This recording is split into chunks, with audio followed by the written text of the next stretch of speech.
Uma ovelha de verdade, depois que descobre a verdade sobre o Evangelho e que Deus nos mandou não ter parte nenhuma com os incrédulos, chega nos seus amigos incrédulos e fala: Olha, eu te preguei a verdade de Deus, mas você quis continuar nos seus pecados. Por isso, daqui em diante, você não é mais meu amigo, porque eu sou um servo de Deus. Tchau. Aí ele pega, tira as pessoas dos seus contatos, bloqueia e nunca mais vai atrás delas. 2 aos Coríntios 6, 14, 15 e 17. Não estejais unidos em jugo desigual com incrédulos, pois que companheirismo tem a justiça com a injustiça, e que comunhão tem a luz com as trevas, e que harmonia há entre Cristo e Belial, ou que parte tem o crente com o infiel. Portanto, saí do meio deles e separai-vos, diz o Senhor, e não toqueis em coisa imunda, e eu vos receberei. Isso é duro demais para você? Os mandamentos de Deus são pesados demais para você cumprir? Você quer ser servo, mas quer mandar no rei? Um servo não fala isso só para os amigos. Fala para a mãe, fala para o pai, fala para toda e qualquer pessoa próxima dele. Pois assim como Deus não faz acepção de pessoas, ele próprio, como servo, também não faz. Mateus 12, 46 a 50. Enquanto ele falava à multidão, eis que sua mãe e seus irmãos estavam fora, desejando falar com ele. Então alguém lhe disse: Eis que tua mãe e teus irmãos estão lá fora, desejando falar contigo.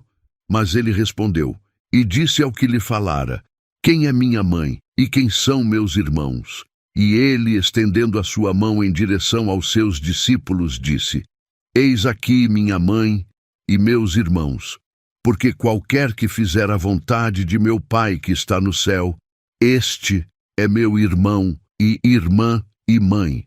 Exatamente, a verdadeira família de Jesus são aqueles que fazem a vontade de Deus.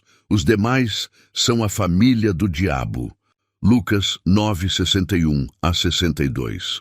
E outro também disse: Senhor, eu desejo te seguir, mas deixa-me primeiro despedir-me dos que estão em minha casa. E Jesus lhe disse: Nenhum homem, tendo posto a mão no arado e olhando para trás, é apto para o reino de Deus. Ou você acha que servir Jesus é entrar numa igreja cheia de gente hipócrita que nunca foi liberta do pecado e que usa o nome de Deus em vão e ficar cantando com as mãos para o alto, igual um bando de bobo que Jesus jamais conheceu? 1 aos Coríntios 5:11. Mas agora escrevi que não vos mantenhais na companhia de qualquer homem que, chamado de irmão, seja um fornicador, ou avarento, ou idólatra, ou caluniador, ou beberrão, ou extorquidor. Com o tal nem ainda comais. A Bíblia diz que se você conhece alguém que se acha cristão, mas que é um pecador, isso significa que essa pessoa nunca conheceu Jesus e que usa o nome dele em vão ao dizer que é seu irmão e que você não é para nem sequer sentar para comer com ela. Você quer ser cristão, mas não quer seguir as ordens de Deus? Acha que tem como ser cristão enquanto ignora o que Deus te mandou fazer? Efésios 5:11. E não tenhais comunhão com as obras infrutíferas das trevas, mas antes reprovai-as. As igrejas já eram. Achar uma igreja verdadeira em 2024 é como jogar de 1 a 6 na Mega Sena e acertar de primeira. Deus não te mandou ir para a igreja, ele disse que você é a igreja. 1 aos Coríntios 3, 16 a 17. Não sabeis vós que sois o templo de Deus e que o Espírito de Deus habita em vós? Se algum homem corromper o templo de Deus, Deus o destruirá. Porque o templo de Deus é santo, e este templo sois vós. O que corrompe o templo é o pecado, e estar associado com pecadores significa que você é conivente com o erro dos outros.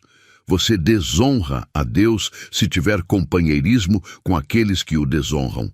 O fofoqueiro vai para o mesmo inferno que o estuprador. Então, se você não anda com o estuprador, o que você está fazendo andando com o fofoqueiro, ou com o mentiroso, ou com o avarento? Ser igreja significa ser liberto do pecado por Jesus Cristo, não pecar mais, nem ter mais problemas com o pecado, e seguir a Bíblia. 1 João 3, 8 a 10. Aquele que comete pecado é do diabo, porque o diabo peca desde o princípio.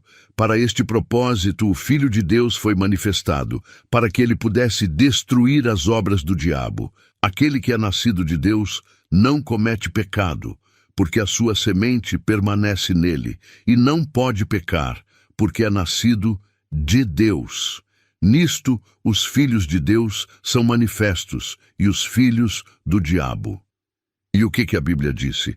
Para você se separar daqueles que não se submetem a ela, para deixar os mortos espirituais ficarem com os mortos espirituais, inclusive da sua família, e rejeitar aqueles que não aceitam a verdade como ela é, mas como eles querem que seja. Lucas 9, 59 a 60. E ele disse a outro: segue-me. Mas ele disse: Senhor, permite-me ir primeiro enterrar o meu pai. Jesus lhe disse: deixa que os mortos enterrem os seus mortos, mas vai tu e prega o reino de Deus. Tito 3, 10 a 11. Ao homem que é herege, depois da primeira e segunda admoestação, rejeita, sabendo que aquele que é assim está pervertido e peca, estando condenado em si mesmo. Jesus não te chamou para cantar para ele aos domingos do lado dos hipócritas, mas para obedecê-lo.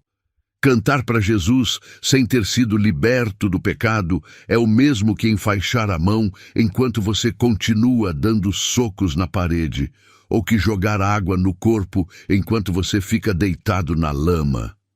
E a lama não são só as igrejas hereges que não pregam este evangelho, o verdadeiro evangelho de Jesus Cristo, mas também são as pessoas, todas elas, que não estão dispostas a se submeterem à palavra de Deus, com as quais você teima em manter vínculos, apesar de Deus te mandar se separar. Você é uma ovelha ou só mais um dos 90% dos bodes que seguem este perfil? Arrependa-se. Saia da lama e pare de dar socos na parede. Comece a ter um pouco de respeito por Deus e a obedecer à Bíblia.